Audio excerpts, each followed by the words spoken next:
What is happening, everybody? So, I've made videos about my thoughts on other cars, but it kind of dawned on me. I've never done a my thoughts on the Challenger, the car that I own, and it's kind of difficult to do because you have to, you know, look at it from a specific point of view to be objective about it. In other words, I have to look at this car for how it fits into either the pony car or American muscle car wars, as we're able to call them now. But you've got to be able to look at the car more or less as, is it special, like, I don't know, like a Terminator Cobra would be special, or like a Grand National would be special. Does the Challenger fit into that mold? Not really. But unless you look at it from the point of view of a Mopar fan. In that respect, the Challenger could be the most important car that Mopar Dodge has ever released in the last 25 years.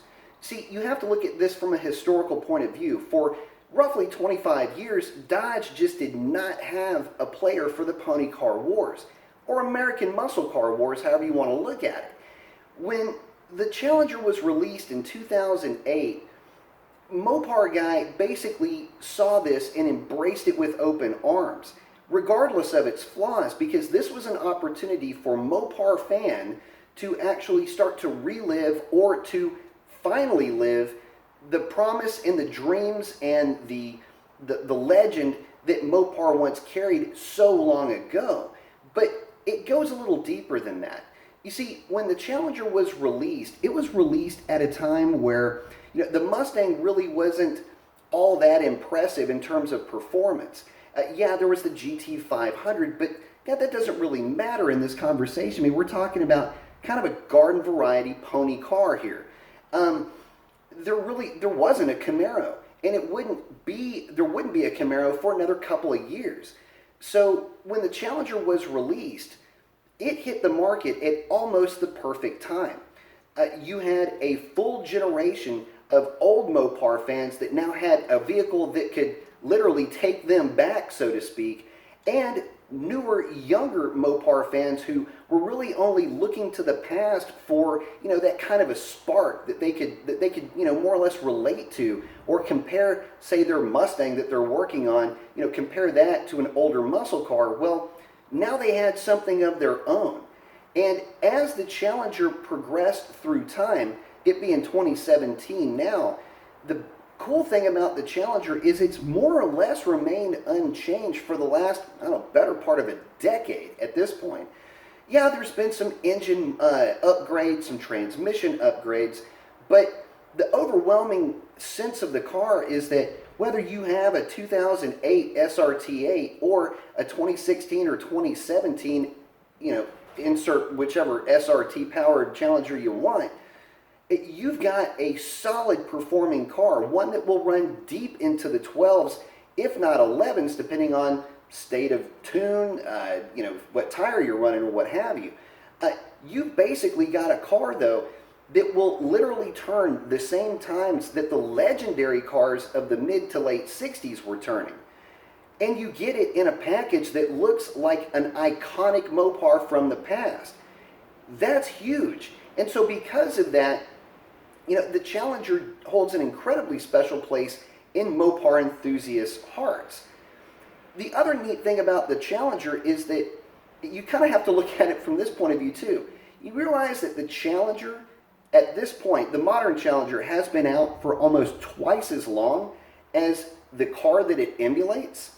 Yeah, that Challenger was really available only from 1970 until roughly 1974, basically a 5-year run. You've got from 2008 to 2017. You're talking 9 years, and the Challenger is going to go for at least 1 or 2 more years the way that it sits.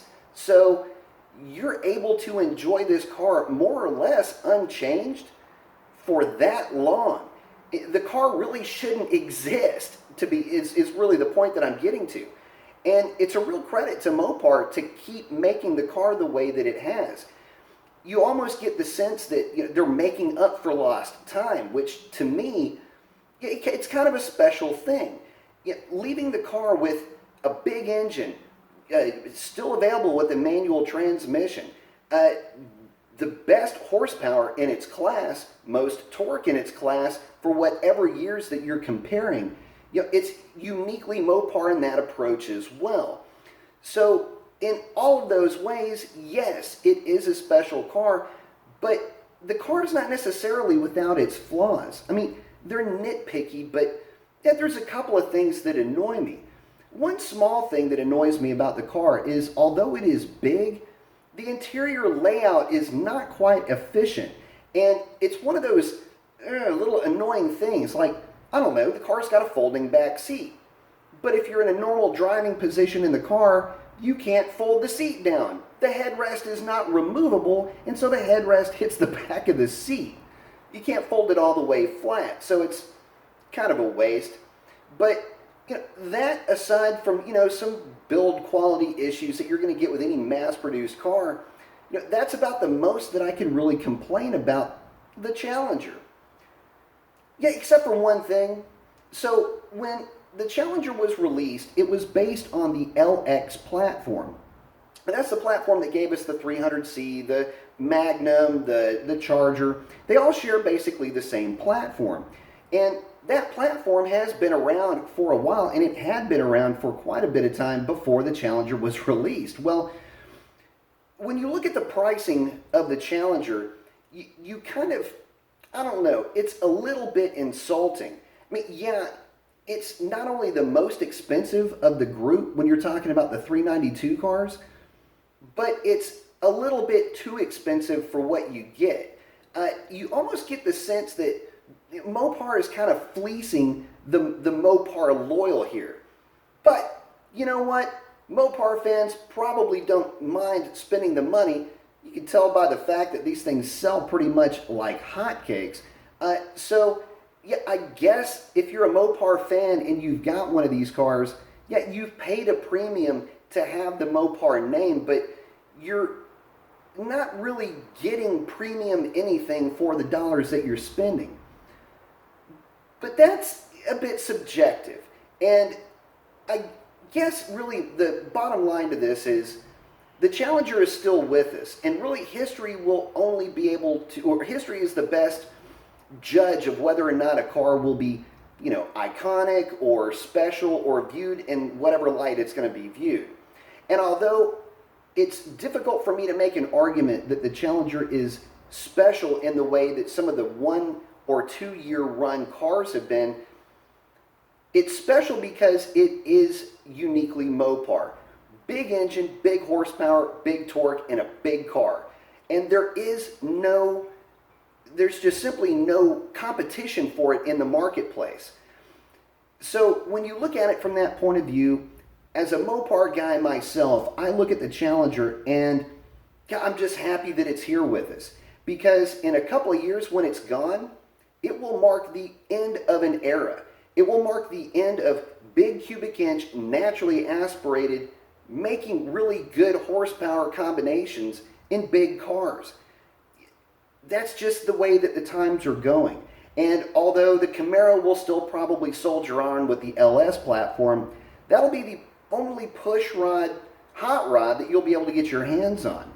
And to me, being able to enjoy one of the Challengers, or if you have a Charge, or even the Magnums, or even a 300C for that matter, to be able to have one of these cars and be able to enjoy everything that big 392 has to offer, or the 6.1 if you've got one of those cars, to be able to enjoy that car now is something that is special. The nostalgia that it really does bring to the table, that's what makes the car so special. And when it is gone, that is it. We're not going to have it again. So, yeah, I think the Challenger is special, and I think history will judge it the same.